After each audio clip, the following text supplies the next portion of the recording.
Sometimes life has this twisted way of throwing surprises at you. Some are good, some are bad, and then there are those that make you wonder how the world could produce people so bold, so shameless, that you have to stop and question whether you're dreaming or trapped in some kind of bizarre prank show. That's exactly where I found myself the day I came home earlier than expected, pulling into my own driveway and realizing my house, my mansion, wasn't as empty as I thought it had been. But let me back up a little. See, I had this beautiful property, a massive home that I'd spent years working for. It wasn't just a house. It was the culmination of every sacrifice, every late night at the office, every deal I closed, every time I chose work over a social life. People called it the mansion, even though to me it was just home. Stone facade, huge arched windows, a long driveway lined with hedges, one of those homes that turned heads whenever anyone drove past. Now, the neighborhood itself was run by an HOA. Yeah, one of those homeowner associations that are supposed to keep things organized, but end up acting more like self-proclaimed royalty. And at the top of it, you guessed it, Karen. Not her real name, but it might as well have been. She was the kind of woman who lived and breathed HOA drama. She had her clipboard, her constant smirk, her fake little wave that always hit her glaring eyes. The sort of person who took pleasure in measuring your grass with a ruler or sending violation notices if your trash cans were out 15 minutes too long. I tolerated her because, well, you can't really escape someone like that in a community like this. You just grit your teeth and go on with life. Anyway, I'd been traveling. A work trip that was supposed to keep me away for a month. I told the HOA in advance because they're picky about everything. I even set up cameras and timers for lights to flick on at night. But mostly, I wanted peace of mind, knowing my place was secure. The mansion wasn't just a home. It was filled with memories, valuable things, and most importantly, it was mine. Halfway through that trip, things changed. The company wrapped up the deal sooner than we thought, and I suddenly had the chance to head back early. I didn't tell anyone. Not my neighbors. Not even a couple of my friends who sometimes checked on the place. I figured it would be fun to surprise everyone later. Just quietly slip back into my life. The day I pulled into the neighborhood, something felt off. You ever get that gut instinct that just doesn't sit right? My driveway had tire marks that weren't mine. The trash bins, which I'd left neatly stored, were now sitting out front. And when I walked up to the front door, I noticed the faint sound of music inside. At first, I froze. My mind went into overdrive. Was I being robbed? Had someone broken in? I slipped around the side, careful not to make noise. That's when I noticed something else. Curtains that I never left open were drawn wide, as if someone had been living there. And worse, through the glass, I caught sight of movement. There she was, Karen, sitting in my living room, on my couch, a glass of wine in her hand like she'd been doing this for years. She looked completely at ease, legs crossed, chatting on her phone, laughing as though this mansion was hers. I nearly fell backward. My brain just refused to process it. Of all people, Karen, the same woman who once threatened to fine me for leaving a decorative wreath up 2 days past the seasonal allowance, was lounging in my house like it was her personal resort. I didn't barge in right away. I needed to know just how deep this went. So I circled back to my car, grabbed my phone, and pulled up the cameras. To my shock, the feeds were disabled. Every single one of them. Offline. That's when it hit me. This wasn't just some quick slip inside. She had been here. For days. Maybe longer. With my heart pounding, I decided to confront her. I opened the front door, and the look on her face when I walked in. Priceless. Her jaw dropped, her wine glass nearly slipped out of her hand, and her fake little smile tried to recover, but I could see the panic beneath it. "Oh, you're back early," she stammered. Like it was the most normal thing in the world that she was inside my house. I didn't even know where to start. "Karen," I said slowly, trying not to explode. "What are you doing here?" "In my house?" She had the audacity, the pure gall, to laugh nervously and wave her hand as if brushing away my words. "Oh, it's not what it looks like. You see, the hoe noticed your property was, um, unattended, and as the president, I took it upon myself to, well, make sure everything was okay. Make sure everything was okay? I repeated, incredulous. By moving in? By disabling my cameras? By drinking my wine and sitting on my furniture? Her cheeks flushed, but she doubled down. Now, let's not overreact. You were gone for weeks, and it just looked abandoned. I was worried about squatters or vandals, so I stepped in. For the good of the neighborhood, of course. That's when I realized. She wasn't even ashamed. She believed she had the right. She genuinely thought she could twist this into some kind of favor she'd done for me. I was shaking with anger, but I kept my voice firm. Pack your things. Get out. Now. And here's the part that blew my mind. She smirked. She actually had the nerve to smirk and say, I don't think you have the authority to make that call. As HOA president, I have certain rights, and technically, if a property is left unoccupied, I can assume temporary stewardship until the matter is resolved. Stewardship? I nearly laughed in disbelief. This isn't a library book, Karen. This is my home. My name is on the deed. My name is on the mortgage. My money pays the bills. You don't have stewardship. You're trespassing. That's when she reached for her phone, dialed a number, and in the most self-righteous tone I'd ever heard, she said, Yes, police. I'd like to report a disturbance. There's a man in my house. I swear my blood pressure spiked so high I could hear it pounding in my ears. She called the cops. On me. In my own mansion.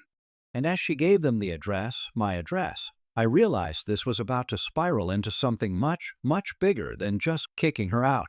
Because Karen didn't just move into my home. She was ready to fight for it. The moment those words left her mouth, there's a man in my house, I felt something snap inside me. Not just anger, but this strange, hollow disbelief that made me almost laugh.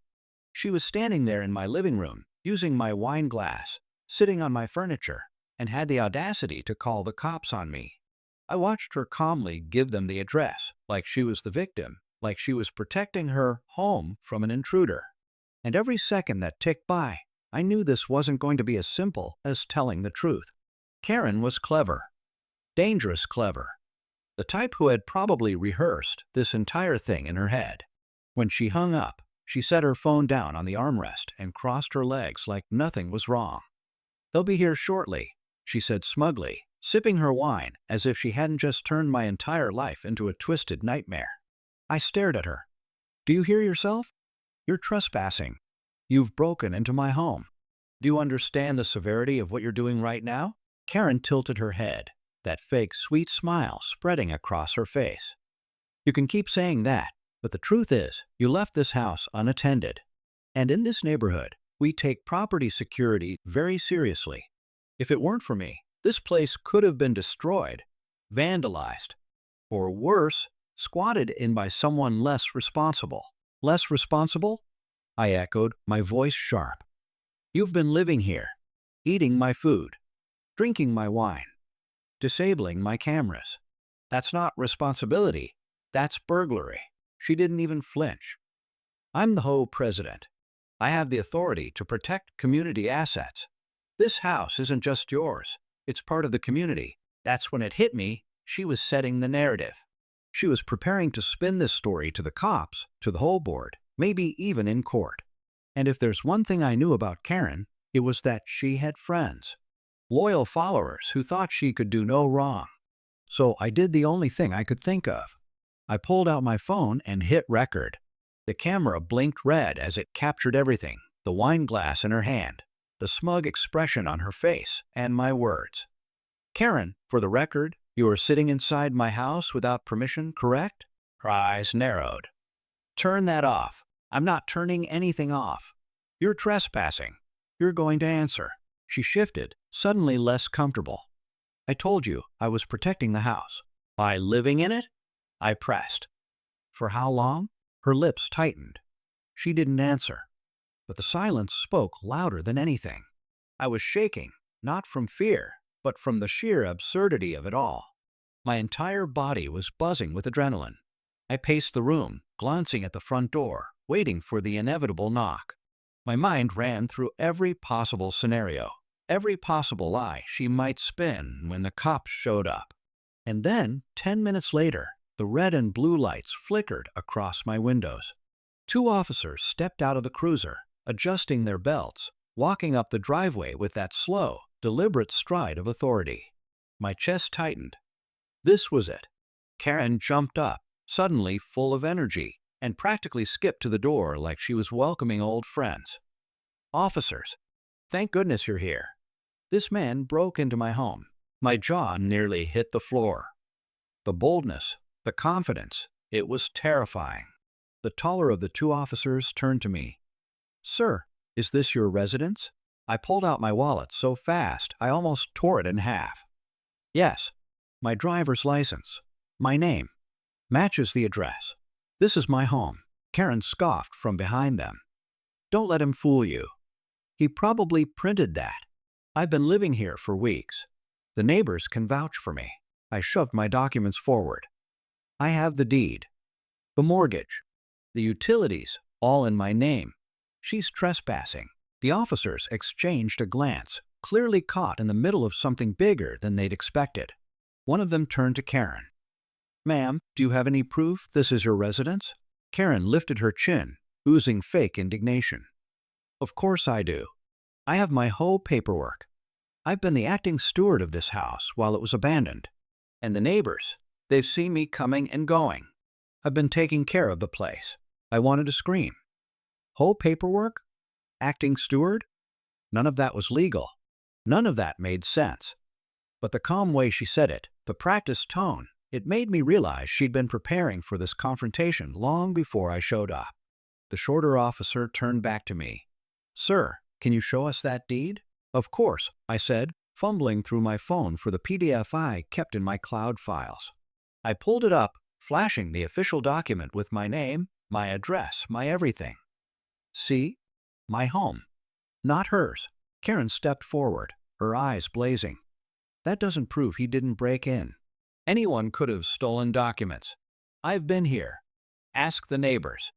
Ask the HOA. This house is under my care." The taller officer held up a hand. "All right, both of you calm down. We'll need to verify all of this." Karen smirked at me from the side, that awful, victorious smirk. She leaned in and whispered, just low enough that the officers couldn't hear. "You're not getting me out of here. Not today. Not tomorrow. You'll regret ever crossing me." A chill ran through my spine. Because in that moment, I realized Karen wasn't just trespassing, she was declaring war. The officers decided to split us up. One of them walked me outside to get my statement, while the other stayed with Karen inside. I could hear her voice drifting through the walls, smooth, rehearsed, like she was telling the most natural story in the world. Meanwhile, I poured out every detail I could. The cameras disabled, the food gone, the wine, the curtains, the tire marks, everything. The officer nodded, jotting it down, his eyes occasionally flicking toward the house like he didn't quite know who to believe yet. And that terrified me. Because if the cops couldn't immediately see the truth, that meant Karen had a chance. A real chance to twist this, to stall, to buy herself time. When the officers regrouped, they looked uneasy. "We're going to need to file a report and sort this out," the taller one said. "This is a civil matter as much as a criminal one. Until we can confirm everything, no one's being arrested tonight." "No one?" I almost shouted. "She's in my house." Karen folded her arms, smirking like the cat who caught the canary. "I told you. He's overreacting." The officers gave me a firm look. "Sir, we understand you're upset, but this isn't going to be resolved in one night. We'll file, we'll investigate, and in the meantime, we suggest you both keep your distance." "Keep my distance?" I repeated, stunned. "From my own home?" They didn't answer. They just walked back to their cruiser, lights flickering as they drove off into the night. And there I was, standing on the driveway of my own mansion, locked out, while Karen waved at me through the window like a queen surveying her conquered kingdom. My fists clenched, my jaw ached from grinding my teeth. This wasn't over. Not even close. Because if Karen wanted a war, I was about to give her one. That night was the longest night of my life. I sat in my car across the street, staring at my own mansion, and every time a curtain shifted or a light turned on, I felt my stomach twist. She was in there, Karen, walking barefoot across my hardwood floors, opening my fridge, maybe even sleeping in my bed. The absurdity of it all kept hitting me in waves. I'd worked my entire life for that place. Every late night grinding at the office, every business trip, every sacrifice I made, it all built up to that house. And now? Now I was sitting outside like some homeless man while the self-appointed queen of the Ho sipped wine in my living room. Sleep wasn't an option. I tried closing my eyes, but the images were relentless.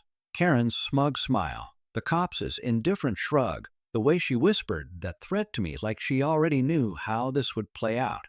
By morning, I made up my mind. If the cops weren't going to fix this, I'd have to play smarter. I drove downtown to the courthouse first thing. I wasn't leaving without every piece of paper that proved I owned that house.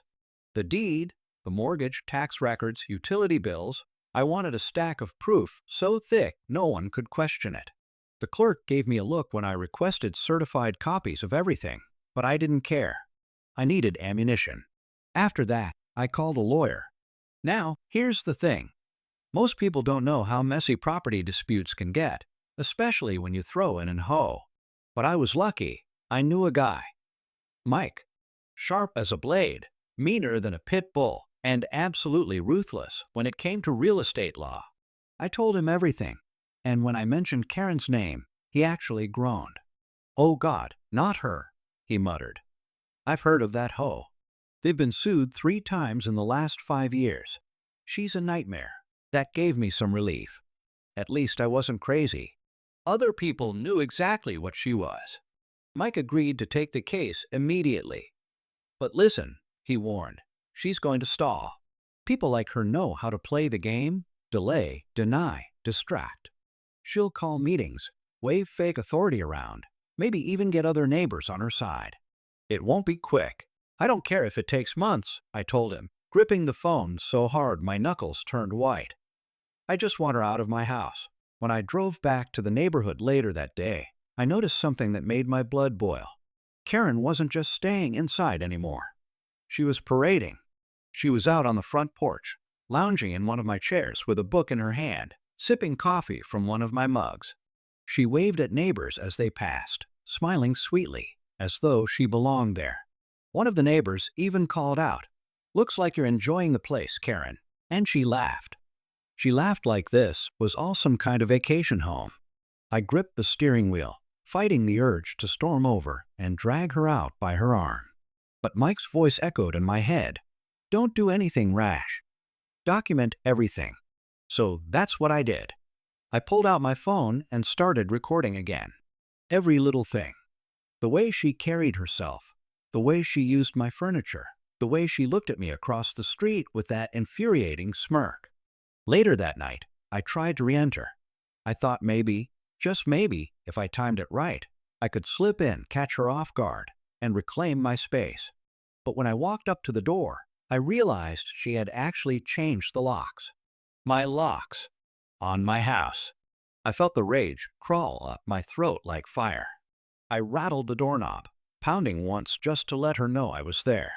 From inside, her muffled voice rang out. "Trespassing again? I'll call the cops." I stood there in the dark, fists clenched, and for the first time in my life, I felt utterly powerless in front of my own door. I backed away, breathing hard, whispering to myself, "This isn't over." Over the next week, the battle escalated. Karen doubled down on her performance. She started mowing my lawn, trimming the hedges, even walking a little dog I'd never seen before around the property, as if to say, "See? I live here. This is mine." She even hosted what looked like a book club one evening. A dozen home members sitting in my living room, sipping wine, laughing, filling the house with their presence, while I sat outside in my car, filming through the window like some stranger peering into another man's life. I wanted to scream. I wanted to storm in and throw them all out. But I didn't. I just recorded. Every single second. Because Mike was right. This wasn't about rage. It was about building a case. But the hardest part wasn't the recording. It wasn't the waiting. It was the isolation. Neighbors who once waved to me started avoiding my eyes. Some whispered when I walked past. Others openly sided with Karen, buying into her story that I'd abandoned the house and she'd stepped in to preserve it for the community. One morning, I overheard two of them talking while I was walking back from the store. Honestly, she's done more for that place in 2 weeks than he did in months. Yeah, at least she cares about how it looks. Maybe she should stay. I nearly dropped the bag of groceries in my hands. That's when I realized Karen's plan wasn't just to squat. She was campaigning. She was turning the entire hoe against me, weaving this narrative where she wasn't the villain. I was. The absentee owner. The careless neighbor. The outsider who didn't care about the community. And the worst part? It was working. But I wasn't about to let her win. Mike filed the first motion in court that week, an official demand for her removal and a restraining order to keep her from interfering with my property. But even he warned me, this could take time.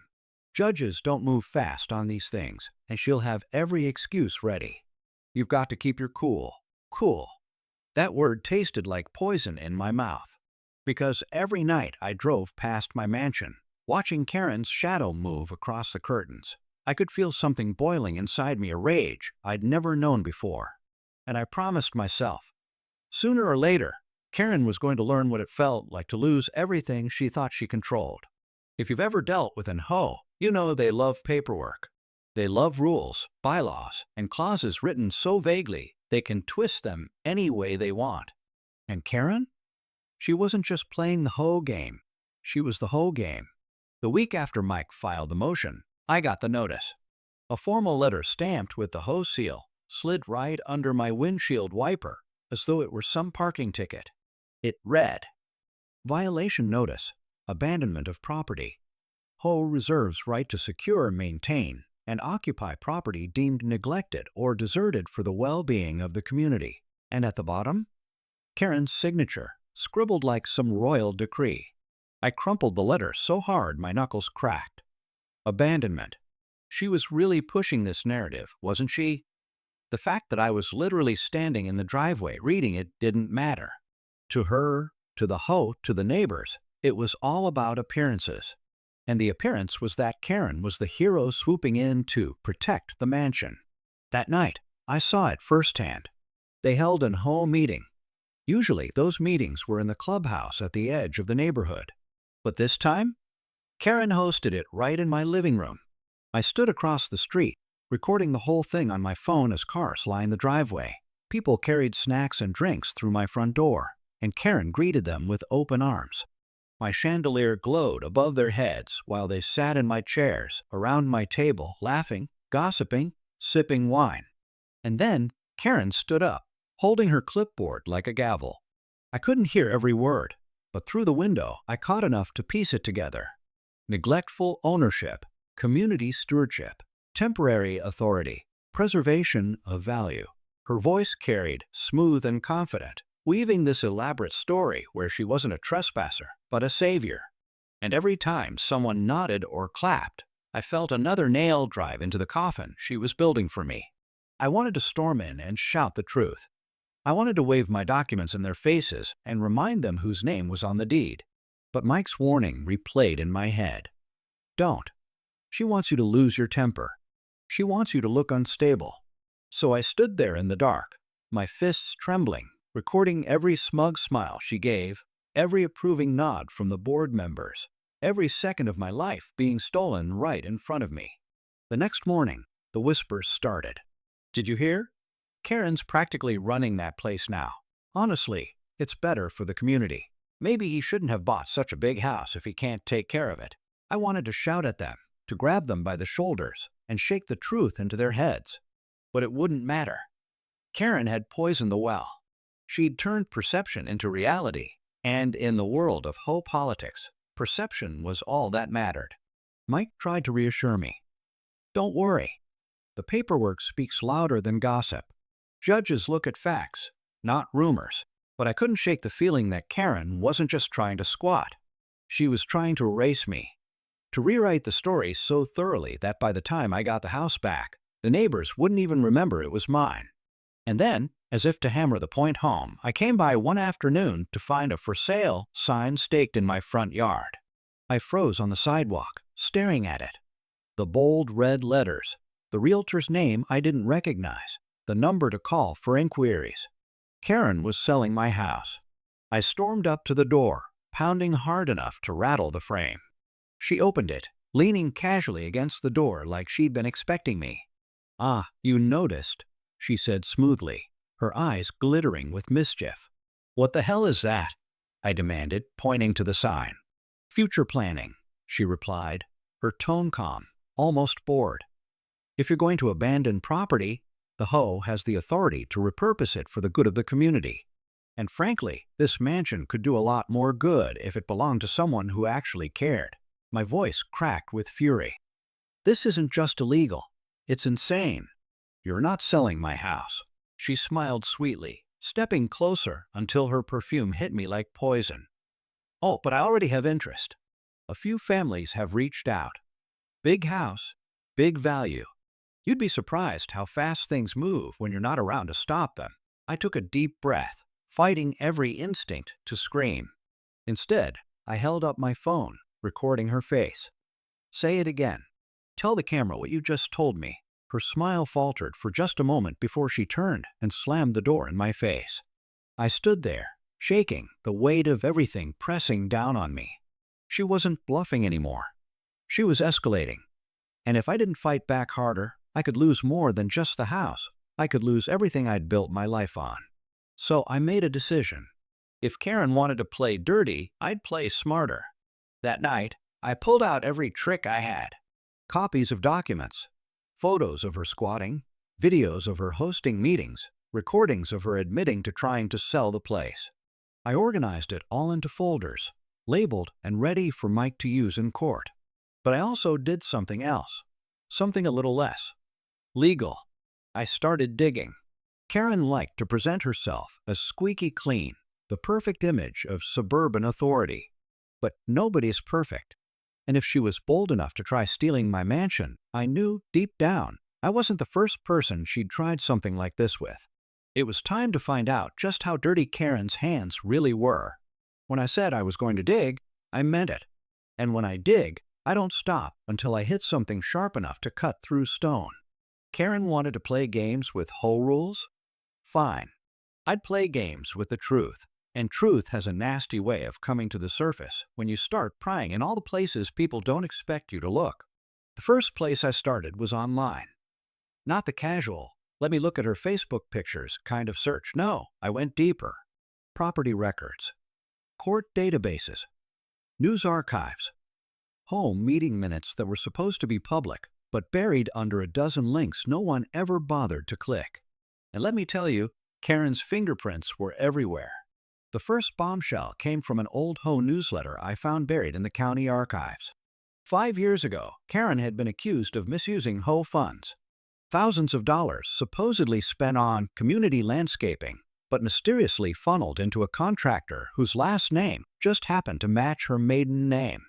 The accusation was swept under the rug, resolved internally, but the evidence was there. People whispered, people suspected, but Karen came out smiling like she always did. Then I found a lawsuit. Small claims court. An elderly neighbor, long since moved away, had filed against her, claiming she fined him repeatedly until he was forced to sell his home. The case had been dismissed on a technicality, but the man's testimony was still recorded in the docket. His words jumped out at me. She bullied me out of my own house. She wanted me gone. She always wants control. I sat back in my chair, staring at the screen, goosebumps crawling up my arms. This wasn't just me. Karen had a history, a pattern. But it didn't stop there. I tracked down her old neighborhood, 2 towns over, before she moved here. Different HO, different faces. And guess what? The exact same story. Complaints of harassment, of Karen inserting herself into abandoned homes, of Karen claiming stewardship over properties when owners were away for extended periods. It hit me like a freight train. This wasn't some random act. This was her playbook. Karen was a professional squatter. She wasn't just drunk on power, she had perfected this scam. Step 1. Wait for a neighbor to leave for long enough. Step 2. Spin the narrative that the house was neglected. Step 3.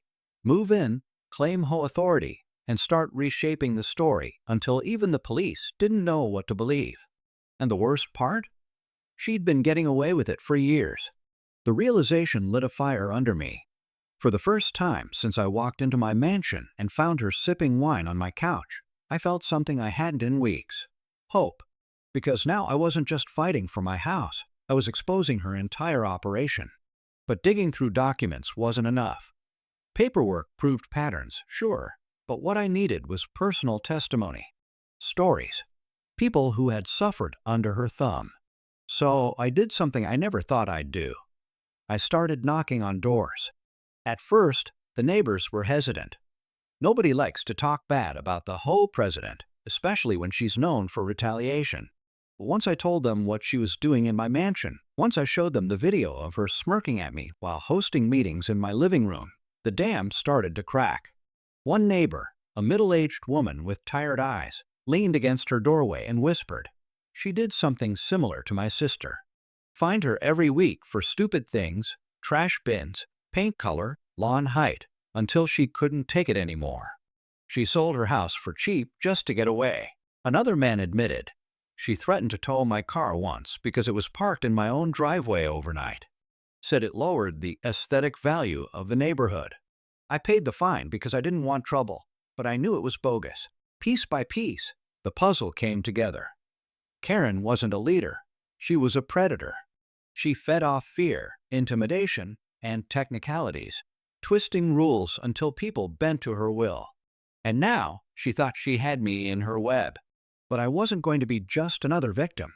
I compiled everything, news clippings, court records, testimonies, recordings, into a massive digital folder. I named it simply, The Karen Files, and then I sent it to Mike. When he called me back, I could hear the grin in his voice. This is gold. Absolute gold. We're not just evicting her, we're going to burn her entire empire to the ground. For the first time, I let myself smile. But of course, Karen wasn't sitting idly by while I was building my case. She was busy too. The very next day, I woke up to see something that nearly made me choke on my coffee. A banner, hung right across my front porch.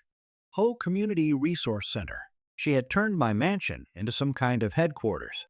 People were coming and going all day long, dropping off paperwork, sitting at tables she'd set up in my dining room, even holding little workshops in the backyard.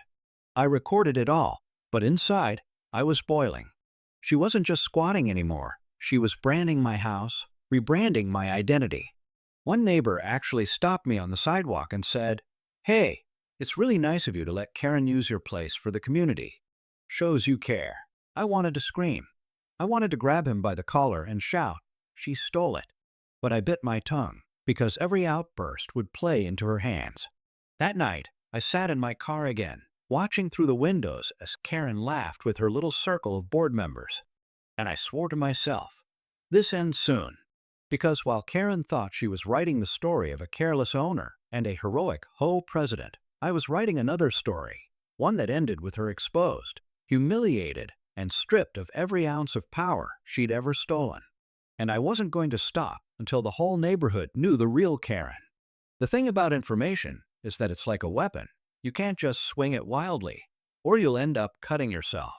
You've got to sharpen it, aim it, and wait for the right moment to strike. I had the Karen files locked and loaded. Every shady detail, every dirty trick, every victim she had steamrolled was now sitting neatly in my digital arsenal. But going public too soon would be a mistake. Karen was crafty.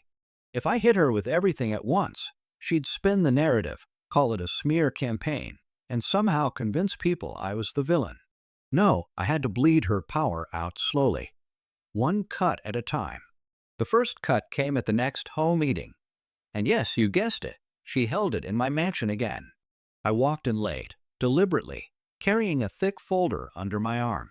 The room fell quiet as I stepped inside. Karen's eyes flicked to me, narrowed, then darted away as she plastered on her fake smile. "Oh, look who finally decided to join us," she said, her voice dripping with condescension. Homeowner participation is always encouraged. I didn't sit down. I just leaned against the wall and started flipping through papers. Every time she made some grand announcement about fines, about landscaping budgets, about community standards, I chuckled under my breath. Not loud enough to interrupt, but loud enough that she heard. By the end of the meeting, she was fuming. "Do you have something you'd like to share?" she snapped. I smiled. "Not yet, but soon." The second cut was quieter. I emailed screenshots of those old court documents and financial records to a handful of neighbors who I knew were skeptical of her already. No explanations, no commentary, just evidence. I let the documents speak for themselves. It spread like wildfire. By the end of the week, 3 different neighbors had confronted her privately. I knew because one of them, an older gentleman named Harris, pulled me aside on his morning walk. "She didn't deny it," he whispered. When I asked her about those landscaping funds, she changed the subject, said I was being divisive. "I've lived here 20 years, and I've never seen someone dodge like that." "You're onto something, son." The third cut came when I called in a favor from a buddy who worked in local media. He wasn't big time, just a reporter at a small paper that covered community issues, but that was perfect. I didn't want national headlines yet. I wanted whispers. Local whispers. Within a week, an article appeared. Pattern of HOA abuse? Questions arise about president's use of authority. They didn't name her outright, but everyone knew. The quotes, the context, the references, it all pointed to Karen. And suddenly, the conversations shifted. At the grocery store, at the mailbox, at the coffee shop downtown. People were talking. People were doubting. Karen felt it too. I could see it in the way she started snapping at meetings, the way her smile faltered when neighbors avoided her eye. Power is fragile when it's built on fear, and fear dissolves the moment people smell weakness. But here's the thing about cornered predators. They fight harder when they know they're losing. Karen came at me full force. First, she filed complaints against me, everything from failure to maintain lawn standards to unauthorized renovations. I hadn't even touched the lawn, and the so-called renovations were just a ladder I left leaning against the garage. Then she called the cops. Again, claimed I was harassing her. I swear, standing there in my own driveway while an officer asked me if I had been following her too closely during her walks was one of the most surreal moments of my life. Luckily, I had footage from my security cameras proving otherwise. The cops were polite, but I could tell they were starting to get tired of her games. And then came her boldest move yet. One afternoon, I pulled into my driveway and found an official-looking notice taped to my front door. It was printed on whole letterhead, complete with Karen's signature. Notice of repossession for neglect and abandonment. Property to be transferred under HOA stewardship, effective immediately. I laughed so hard I nearly doubled over. She was actually trying to legally steal my house. That was it. That was the straw that broke the camel's back. I wasn't just going to fight her anymore. I was going to destroy her. That night, I sat at my desk, staring at the mountain of evidence I had compiled. And I realized something. I didn't need to fight her alone. I drafted an email, addressed it to every homeowner in the community, attached the entire Karen files. Every document, every video, every screenshot. And then I hit send. The next morning, my phone lit up like a Christmas tree. Calls, texts, emails. People were furious at Karen, furious at themselves for letting her get away with it for so long. Some were embarrassed, some were enraged, but one thing was clear. The tide had turned. Karen showed up at my door that afternoon, pounding so hard the windows rattled. When I opened it, she was red-faced, trembling with rage. "How dare you?" she hissed. "You think you can slander me like this? You think people will believe you over me?" I didn't even raise my voice. I just pointed at the crowd gathering behind her, neighbors, watching from lawns and sidewalks, whispering to each other, shaking their heads. "Looks like they already do," I said. For the first time since this nightmare began, I saw fear in her eyes. Real fear. But I wasn't finished. Not by a long shot, because I had one more card left to play, one that would take Karen not just out of my mansion, but out of out of the neighborhood, and maybe even out of her precious illusion of control forever. And I was ready to play it. You'd think after being exposed, most people would slink away, right? They'd hide, maybe resign quietly, maybe even move to a new neighborhood where their reputation hadn't already turned to ash. But Karen wasn't most people. No, Karen doubled down. The day after my email went out, I watched her march up and down the street like a general trying to rally troops after losing half a battle. She was knocking on doors, shoving papers into people's hands, waving her arms, shouting about misinformation and slander. I caught bits and pieces as she stomped past my house. He's manipulating the narrative. Those documents are fake. This is a coordinated attack on community leadership. But the neighbors weren't buying it anymore. You could see it in their eyes when she spoke. Hesitation, doubt, even disgust. Some shut their doors in her face before she finished her pitch. Others stood stiffly, arms crossed, waiting for her to leave. I watched from my window, sipping coffee, feeling something I hadn't felt in weeks. Satisfaction. Sweet, sharp satisfaction. But the battle wasn't over yet. Because even though I'd turned the community against her, she still had one thing, the HOA board. And as long as she had her cronies, she still had the illusion of authority. That week, a notice appeared in everyone's mailbox. Emergency home meeting agenda, addressing false accusations and preserving community integrity. I almost laughed when I read it. She wasn't even subtle. She was trying to spin the entire neighborhood revolt into some kind of witch hunt. Me as the witch, of course. But I wasn't going to walk into that meeting empty-handed. I spent the next few nights preparing. I went through every file in my Karen archive, double-checking timelines, making sure every piece of evidence lined up. I printed copies of the financial records, the court cases, even the testimonies from neighbors who had finally agreed to go on record. And then I added one last touch, a slideshow. Because if there's one thing I've learned, it's that people don't remember documents. They remember images. I filled it with photos. Karen hosting meetings in my living room. Karen's banner hanging on my porch. Karen lounging by my pool with a glass of wine in her hand. When I was done, I sat back and stared at the screen. This wasn't just evidence anymore. This was a weapon. And I was going to use it. The night of the meeting, the room was packed. More people showed up than I'd ever seen before. Neighbors crammed into chairs, standing against the walls, even peeking in from the doorway. The air buzzed with tension. Karen stood at the front, wearing her trademark orange pantsuit, chin high, lips curved into that smug little smile she always wore when she thought she had the upper hand. "Thank you all for coming," she began, her voice sugary but sharp. "I know many of you have been troubled by recent rumors and lies being spread by a certain homeowner. Tonight, we will set the record straight."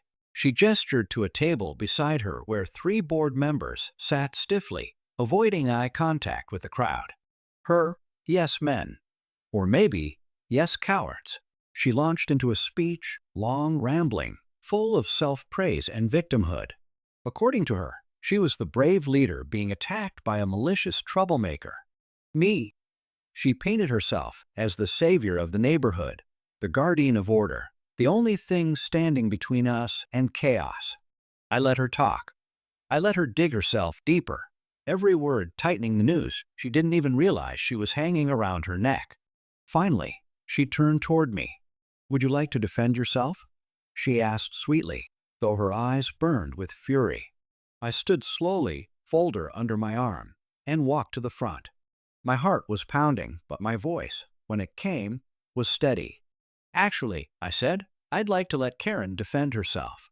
Against this, I set the folder on the table and clicked the remote in my hand.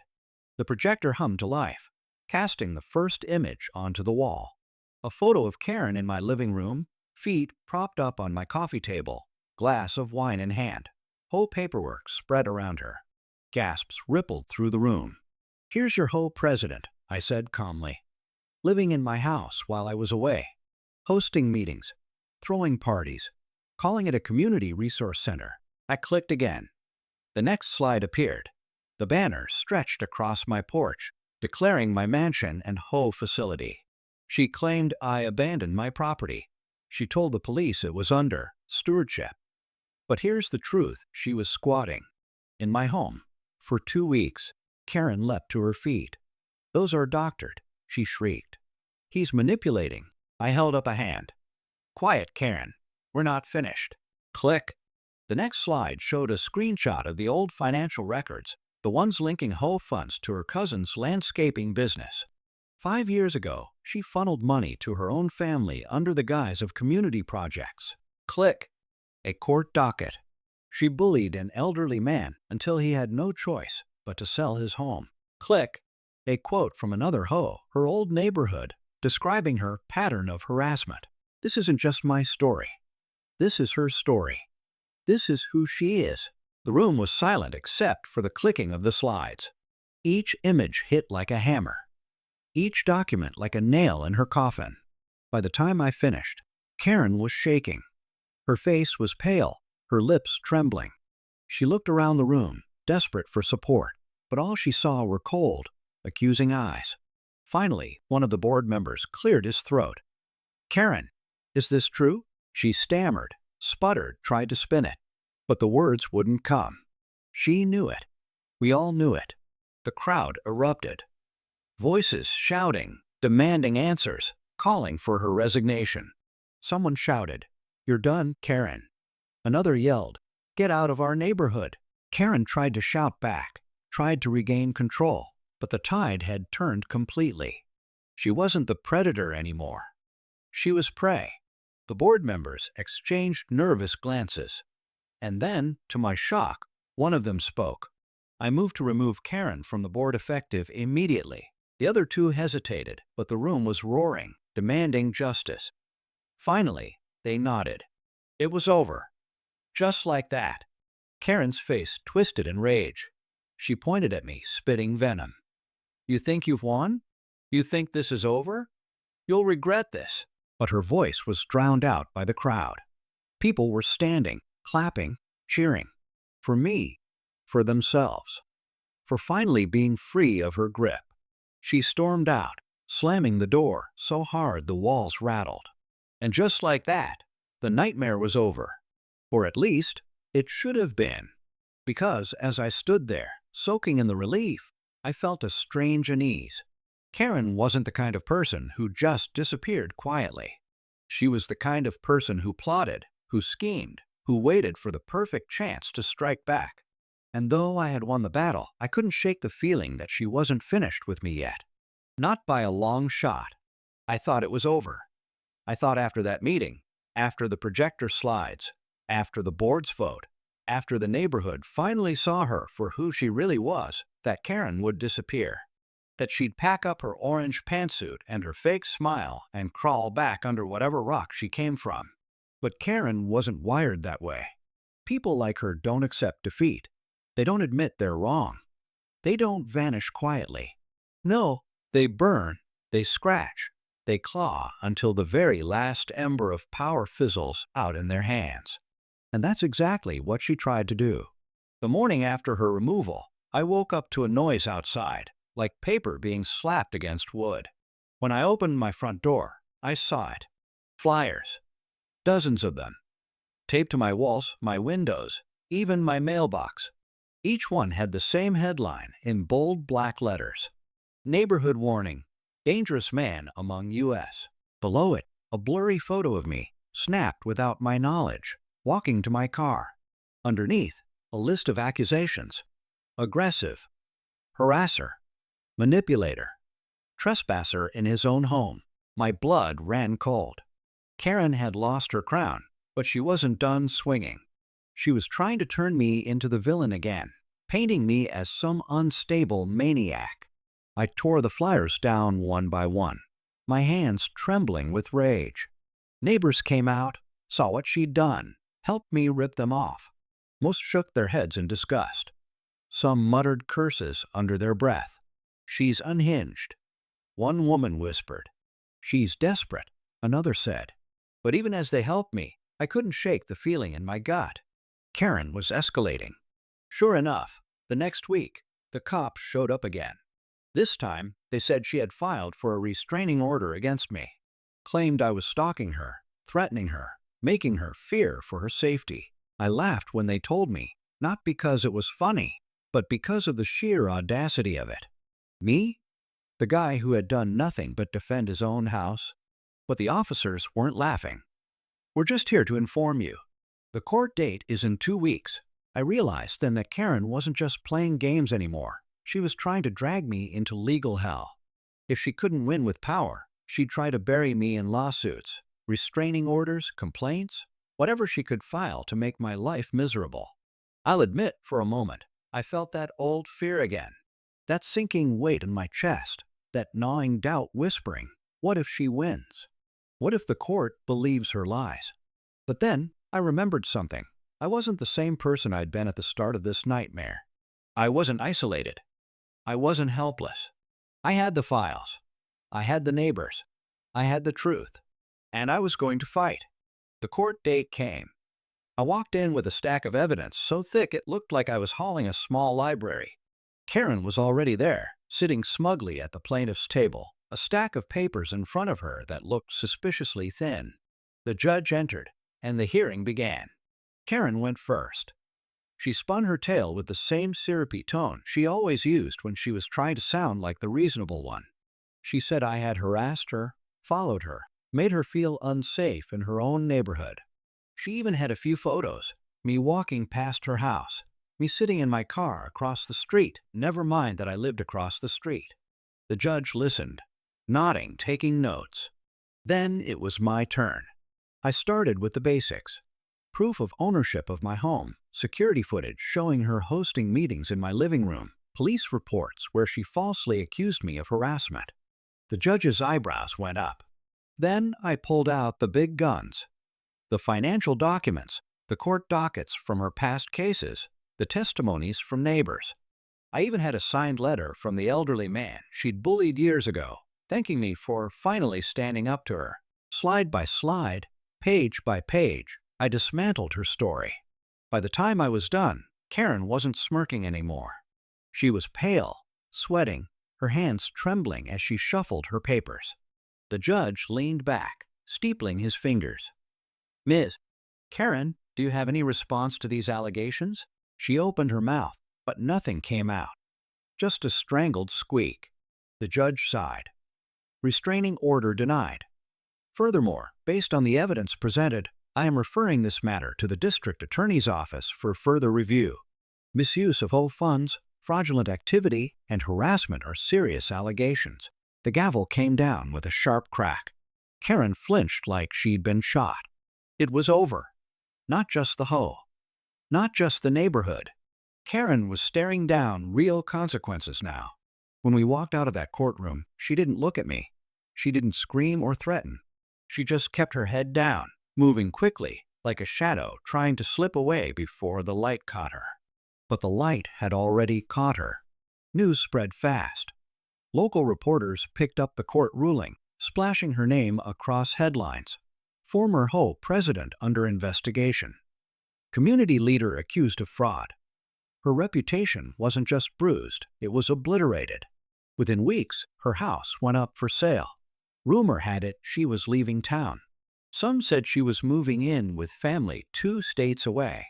Others whispered she was running from the investigation, hoping it wouldn't follow her. I didn't care. Because for the first time in months, my house, my mansion, was truly mine again.